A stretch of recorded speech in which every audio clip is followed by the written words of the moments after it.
Section 4.2 was patterns and linear functions. And how do we know that a function is a linear function? Basically, if you graph it, it makes a line. Yeah, if it goes up or down an equal amount each time. That's linear. Well, in this section, we have patterns and nonlinear functions. So what is a nonlinear function, probably? Doesn't make a line if I graph it. It could make anything, all right? Some sort of squiggle or something like that. That's a nonlinear function. So that's what we're working on in this section. Now take a look at this table. The table shows the relationship between the number of steps in the staircase. They're calling this a staircase here. Really, it's just like a bunch of building blocks or something. And the number of blocks needed to build the staircase. So here's the table. If we have one step, so I'm like standing here and I got to take one step up onto that step. How many blocks did it take to make that one step staircase? 1. So for one step we have 1 block and there's an ordered pair of 1, 1. Make sense? Okay. For the second figure we have 2 steps now. So 1, 2. How many blocks did that take? 3. So that's why the second figure has 2 steps, 3 blocks. Ordered pair is 2, 3. For the next one, we have 3 steps. So 1, 2, 3. How many blocks did I need there? 6 blocks. So my ordered pair is 3, 6. So my next figure would have 4 steps. How many blocks would that take? 10 is right. So then I have the ordered pair 4, 10. 15. And then 15, that's right. So 5, 15. Once you start to see the pattern, really? Once you start to see the pattern, then you can start to apply it very quickly. Some people may have noticed that for the first figure we had 1 block. Then for the second figure with 2 steps, we had to add 2 more blocks. And then for the third figure with 3 steps, we had to add 3 more blocks. So the figure adds the same number of blocks. So for the fourth figure, we'd have to add 4 blocks. For the fifth figure, we'd have to add 5 blocks, and so on. Okay? So that's where these ordered pairs are coming from. Is this a linear relationship? No. Why not?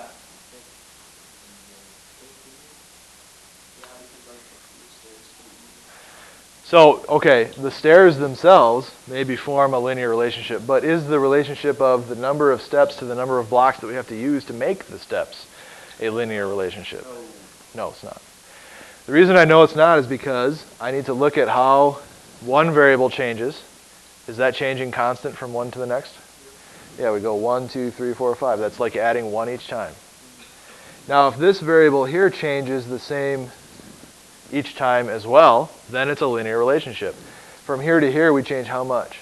2. And then from here to here, 3. And then from here to here. So this is not changing by the same amount each time.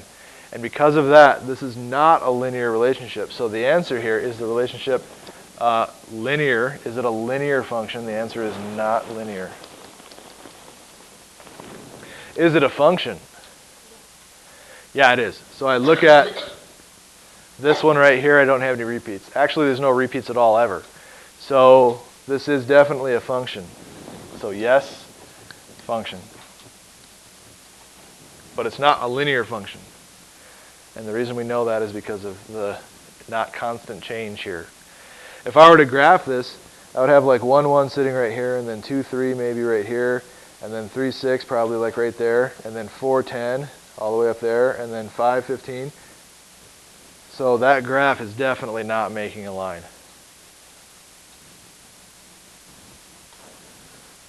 Okay, so now that we've seen a nonlinear function, we have a little description of each here to refresh our memory on what a linear function is, and then some graphs for examples. For a linear function, it's a function whose graph is a non-vertical line or part of a non-vertical line. A non-vertical line means it's not straight up and down. The reason a line can't be straight up and down is because that forms something that's not a function. It doesn't pass the vertical line test. Remember that for it to be a function, it has to pass the vertical line test. A vertical line does not pass the vertical line test. So that's why they said non-vertical. It just means a line that's not straight up and down. For a nonlinear function, it's a function whose graph is not a line, or it can also be part of a line. So that means it's just sort of a curve. So if we take a look at these examples for a linear function, That does form a line right there. That's a linear function. And then this would be sort of like what we've been working on in the last couple of sections, just making these dots here. That's a linear function because I could draw a line even though I'm not going to. And then this one right here, what kind of line is that? It's horizontal, yeah. So this is a horizontal line. Horizontal lines are also linear functions. Thank you for not saying a straight line. Say a straight line, you owe me a candy bar. You owe me a candy bar. See, I already got Butterfingers coming from third period, so something different. Caramello, that'd be good. Or maybe a Milky Way. All right. Nonlinear function, not lines, curves. So this one right here, this nice curve shape right here, that's actually called a parabola. And we will work on those later on in this class. I really like them. I like parabolas a lot. I like saying the word parabola. Any chance I get to say parabola in class, and I'm happy. Parabola. Just like saying it, yeah. This one also not a line. Obviously it has this little curvy thing here in the middle. This would be a cubic function, actually. In Algebra 2, we'll study these a little bit more. This I would call like a snake-like shape. This would be called like a U shape. It's either U's or snakes. And then this last one here, what kind of shape is that? Looks like a V. This is actually graphing sort of an absolute value type function right here. We'll see V's in this class. We'll study these a little bit. We'll see these a little bit. But for the most part, we won't see these until Algebra 2. We'll see this one, though, for sure in this class. There's a whole chapter on it, and that'll be later on in this year. So now that we know all that, we can go ahead and get started on doing some problems here. It says the area A in square inches of a pizza, all right, I like pizza, is a function of its radius r in inches, the cost C in dollars of the sauce for a pizza is the function of the weight W in ounces of sauce used. They want us to graph these functions shown by the tables. So all of this little information up here is just telling me what I'm looking at in these tables. I have pizza area being a function of its radius, r. So what does a pizza look like? Like a circle, kind of. What's the radius?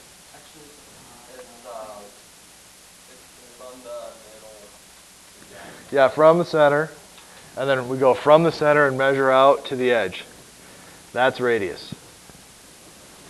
What's area? The stuff inside. That's a really good description, actually. Because usually you want to say the area of something is like the area.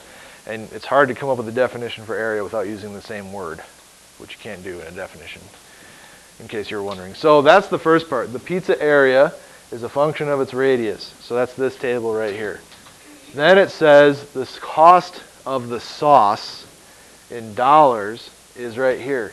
So the cost of the sauce is a function of how much the sauce weighs. So if I buy a certain amount of sauce, I weigh it, and then they'll charge me based on the weight. Does that make sense? Okay. So if I buy like 2 pounds of sauce, it'll cost me $10 or something. If I buy 50 pounds of sauce, it'll probably cost me like $100. Okay? All right. So we're going to graph each one of these situations here. Which one do you want to do first? Pizza, area, and radius. Okay. So if we're going to graph something, notice the graph that I'm giving you. I haven't put anything on that grid. It's just a grid.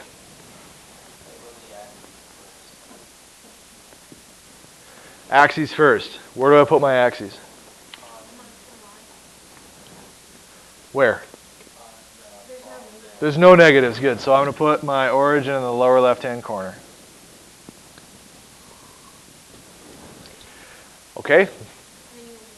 All right, we got to figure out which one is going on which axis. So let's try to figure out. Not necessarily. Today it is. Let's think about this for a second here. What are our two variables? Radius and area. So which one makes the other change? Does radius control the area? Or does the area control the radius? The radius controls the area. So it's like if I want to make a pizza bigger, meaning have more area, I need to make the radius bigger. Right? Okay. So that means radius is going to go on which axis? Yeah, because the radius is the independent variable. Radius goes here. Now you guys need to stop and think about that. Make sure you get the right variable on the right axis. Okay, so that makes what go on the y-axis? Area over here. Now, are we ready to graph? We need scale. We need scale first, that's right. So let's take radius first.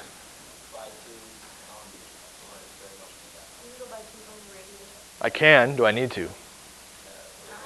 I got to make it all the way to 10 on the radius. I got 14 lines already here. So am I going to get 10 on there? Yeah, so I don't need to change the scale for this. I can just go by 1. And what about the area? Can I go by 1s there? No. No, definitely not. Then that's the break in the y-axis. I actually can't create a break because I have to graph this 12.57 and I got to make it all the way up to 314.16. So if I put a break in there, that break would only go up to like 10. But I still got to make it all the way to 314. I can't put a break on this graph. Go by 20s? Okay, so let's try it. I got to make it all the way to 314. So let's try by 20s. So I go 20, 40, 60, 80, there's 100 there. Then 20, 40, 60, 80, there's 200. Then 20, 40, 60, I get to 280. I didn't quite make it.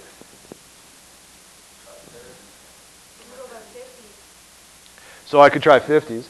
50, 100, 50, 200, 50, 300. So I'd have all my data squished down here in the lower half of the thing.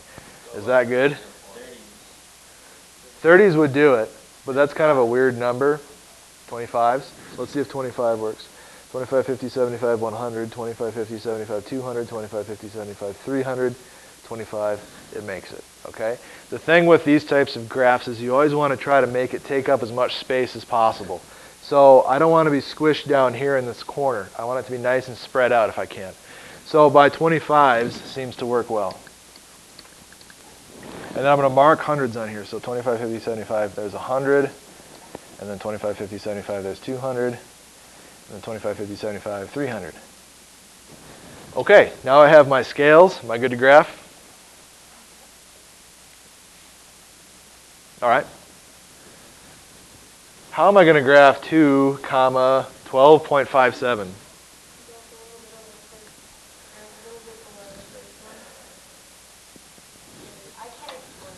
I need to go over to 2 first, right? Yeah. Okay. And then I got to go to 12.57. Well, my scale's by 25, so that's 25 right there. 12.57 would be like about halfway, yeah. I'm not going to get exactly 12.57, but I can really kind of get a good guess as to where it is and do the best I can putting that dot on there. Okay? Next one, 4, 50.27. So I got to go to 4, go up to 50, and then that 0.27 is going to be like not even 1 pixel above that spot right there. And then I have 6, 113. Where am I going to go there? Over to 6 and you go 6? up a little bit over 100. So I got to go to 100. About halfway. About halfway, yeah, because we're on a 25 scale. So that one looks good right there. And then I have 8, 201.06. Yeah, am I going to get that 0.06 on there? No, not really.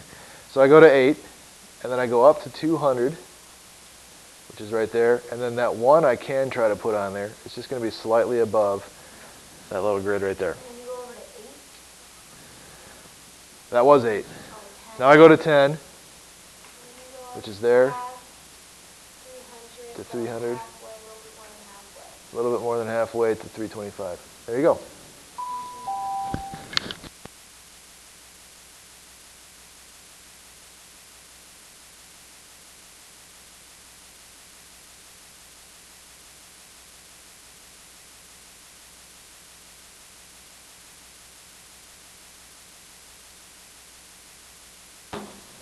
So is this a linear situation here?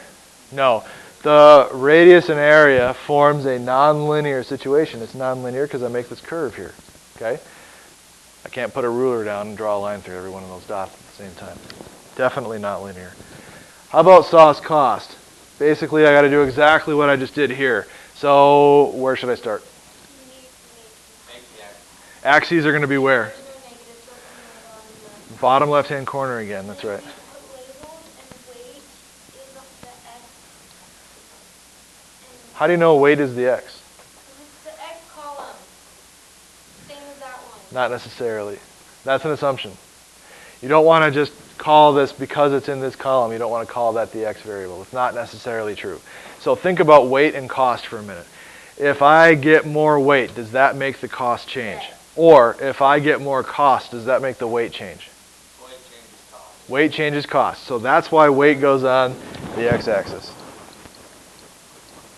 And then cost on the y-axis. Okay, scale. So look at weight. Weight's okay, so I can make that by 1. Now for cost, if I go by 1, so this is dollars. If I go by ones, 1, 2, 3, 4, all of my data is going to be stuck in this little spot right here. 25 cents? 25, 50, 75, $1, 25, 50, 75, $2. I'm already over halfway and I got to make it to 4. Not going to work. 25 doesn't work. 50 cents. 50, $1, $52, $53, $54. Now I'm spreading my data out more. I'm using more of that grid, so this is good. 50s is good. So buy 50 cents. And I'm going to mark my dollars. There's $1, $2, $3, $4. All right, we've made our scale. We've put our labels on our axes. We're ready to go. 2, 80 cents.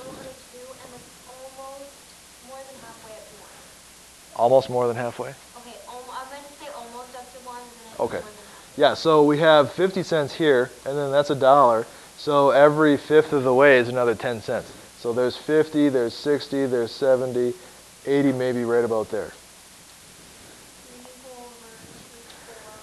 4 on the x-axis now.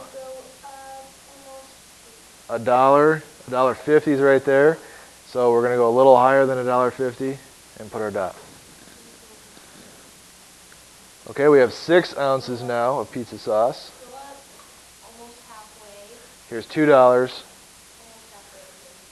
Here's $2.40. Just short of $2.50. Okay, now we have 8 ounces and 320 or 320, $3.20. So I'll go up to $3, and then 10 cents is here, 20 cents is here.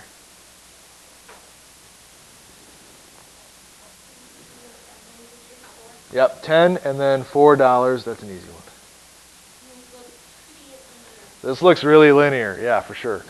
I could draw a line through all those dots. Now, maybe on mine, like if you look closely, it kind of looks like maybe that one's a little high, that one's a little low or something. My graph isn't exactly accurate. So the better way to answer this question, by the way, this one is nonlinear. This one we're saying is linear. Just by looking at the graph, it looks like it forms a line. But to be really accurate, we want to take a look at the tables. Remember what we talked about last time. If it changes by the same amount for each variable each time, then it's linear. If not, then it's nonlinear. So look at weight. Are we changing by the same amount each time? Yes. Look at cost. How much are we changing by from here to here? And then from here to here? And then from here to here? So we're changing by 80 cents every time. We're changing by 2 every time here. This is a linear function. Without even looking at the graph, I know that it's linear by that. On this one, how much are we changing by each time for radius? 2. And how much am I changing by the same amount each time here?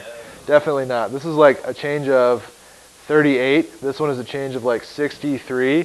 This one changes by closer to 100. So we're definitely not linear on that one. Okay? So it says, is each function linear or nonlinear? Here's our answers. If it asks you to graph, still got to see the graph. If it gives you a table, you can kind of come up with the answer in your own head without even really doing much work. So this next problem says, the table below shows the fraction A of the original area of a piece of paper that remains after the paper has been cut in half n times. So a certain number of times cutting that paper in half. It wants us to graph the function represented by the table and then decide if the function is linear or nonlinear. Okay? So what I'm going to do is actually show you what this thing is talking about here. And then from there, we'll go on. So now that we understand what cutting paper looks like, I have a number of cuts that I'm making here. I started off without cutting the paper. If I haven't cut the paper yet, how much do I have? I have 0 cuts, which means I have how much of the paper? The whole thing. That's right. So we actually have an ordered pair there of 0, 1. Where should I put my axes? There's no negatives, so it's kind of like what we've been doing all along. And now I got to come up with a scale. So on this one, the biggest number that I have is actually what? 1. 1 is the biggest number. 1/16 is actually the smallest number. Okay? So remember, I have 14 lines here, and I want to take up as much space as I possibly can. So I need to make my scale something weird. We haven't seen something like this before. I want 1 to be up here somewhere because all my other numbers are smaller than 1. I'm going to choose to go by 1/8. That's not that bad. I've chosen 1/8 for a very specific reason. I know probably none of you understand that, but that's okay. So if I go by 1/8, then how far up do I have to go to get to 1? I got to go up 8. Here's 1/8, 2, 3, 4, 5, 6, 7. There's 8/8 right there. That's 1. So then halfway would be 1/2. 1, 2, 3, 4. That's 1/2 sitting right there. Now I'm making 0, 1, 2, 3, and 4 cuts. So on this axis will be cuts. Number of cuts. And then this is area remaining. Good. My scale for number of cuts is going to be by 1s. I don't need any additional scale there. Okay, so now as I make cuts, am I going to get a bigger piece of paper or a smaller piece of paper? So my graph should be showing that I'm getting smaller as I go. Okay, so for my first situation, I have 0 cuts, 1 whole area. So I have 0, 1 right there. Then for my first cut, I have half of the area remaining. So here's my first cut, and I go up to 1/2, right there. 2 cuts gives me 1/4. 1/4 is like half of half, right? I'm cutting this thing in half each time. So half of half is 1/4. So here's 2, and then halfway to half is right there. That's 1/4. Then I take my 1/4 and I cut it in half again. So how much am I left with? 1/8. I'm at 1/8 now. Well, my scale is by eighths. So I'm going to be over to 3, and I go up to 1/8, halfway to 1/4. Finally, I have 4 cuts. Half of 1/8 is 1/16. 1/16 is like halfway to 1/8. So it's just directly in between the 0 and the 1/8. And now hopefully you can understand why I picked that scale. If I were to keep going, and I did with that piece of paper that I cut up, what was my next fraction? 5 cuts and 1/32. So here's 5 cuts, and I'm going to be halfway to 1/16. So halfway to 1/16 was right there. Halfway would be right there. So I go over here and I put halfway. It just keeps getting cut in half each time. So my next cut would be like right about there. My next cut would be right about there, and there, and there. Am I ever going to get to exactly 0 left? No, never. This would just keep going. It'd get closer and closer and closer to that x-axis, but it's never actually going to touch it. And that is a concept. That is a concept of calculus.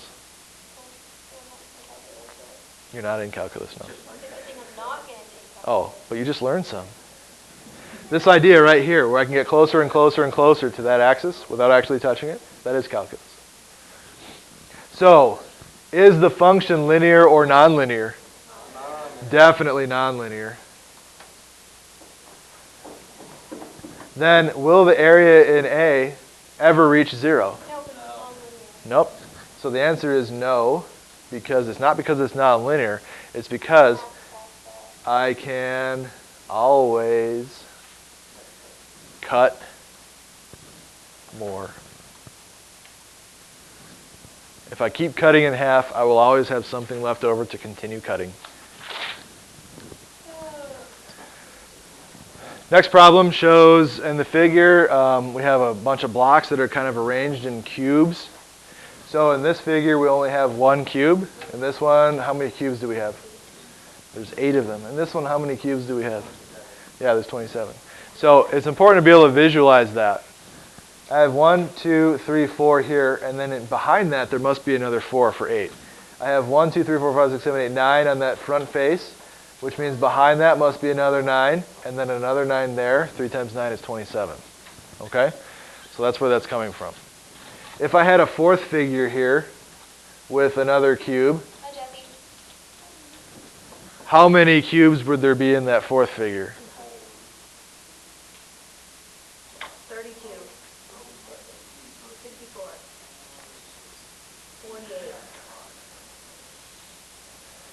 48. So you actually got it right at one point. Did I? 64. 64. Why is it 64? 4.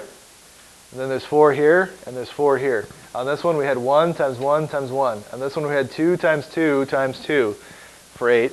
On this one, we have 3 times 3 times 3 for 27. On this one, we'll have 4 times 4 times 4 for 64. So I have an ordered pair of 4, 64. The next figure will have how many? 125. 125 is correct. That is correct. I think you know more than you believe in. 125. Probably. Okay, so that completes the table. Now it says, what is a pattern you can use to complete the table? Well, we did that. Represent the relationship by using words, an equation, and a graph. So how are we coming up with 125?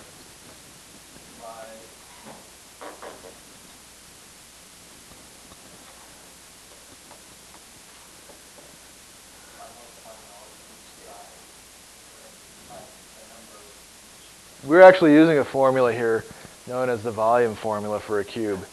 To find the volume of a cube, you do... Hey, isn't it that one thing? Yeah, we'll get there. Length times width times height. But in a cube, the length and the width and the height are what? The same. So really what we have here is the length. So that's how I'm going to go to words. Take the length.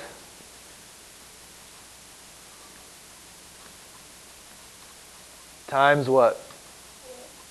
But the width is the same as the length. And the height is the same as the length. So take the length times itself. How many times do we multiply it times itself? 3. 3 times. The length times itself 3 times gives you the number of cubes in the figure. So this is the formula. This is the idea that we use, but they want to come up with an equation. So in my equation, I have the total number of blocks, y, based on the number of blocks on the edge, x. Okay? So the number of blocks in the figure y equals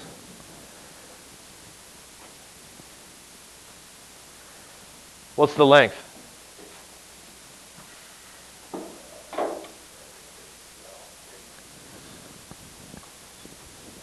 X. What's the width? X. What's the height? X. So I have x times x times x, which is y equals x to the third power. That's the equation.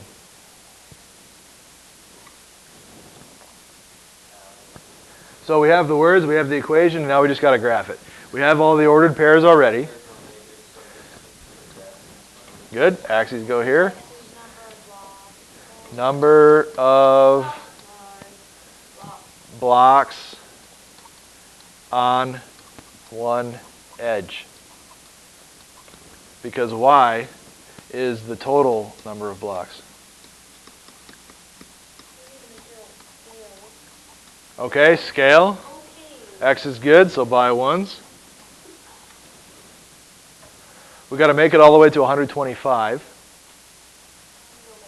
By tens works fine. I think you're not making it up. I think you know what you're doing, actually. Okay, you're doing great. So now we plot those points. We have 1, 1. We're going by 1s here, but we're going by 10s on the y-axis, so 1, 1 is going to be kind of close to 0 right there. And then we have 2, 8. So here's 2. And then 8 is almost all the way to 10. Then we have 3, 27, 10, 20, and then 27 is probably right about there. Then we have 4, 64. So here's 4, and then 64. 10, 20, 30, 40, 50, 64, right there. And then we have 5, 125. So 10, 20, 30, 40, 50, 60, 70, 80, 90, 100, 110, 120, 125 is going to be halfway. So there's your graph. Nonlinear, that's right. This definitely makes a curve. So I'll write that down. There you go.